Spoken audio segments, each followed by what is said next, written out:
maganda. At mahilig po ako sa picture taking ng stolen tulad nito.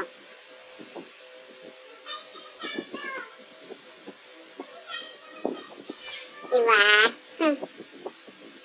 Mahilig po ako mag-post sa Facebook ng kung ano-ano. Tulad ng tumatay ako ngayon. Isusubo ko na ang pangatlong kutsara ng kanin at ang pantog ko ay masakit. At ganito po talaga ang aking mga mata pag nakakakita ng camera dahil ang gusto ko ay stolen shots. Ang pinakamagandang shot ng mga Digimon.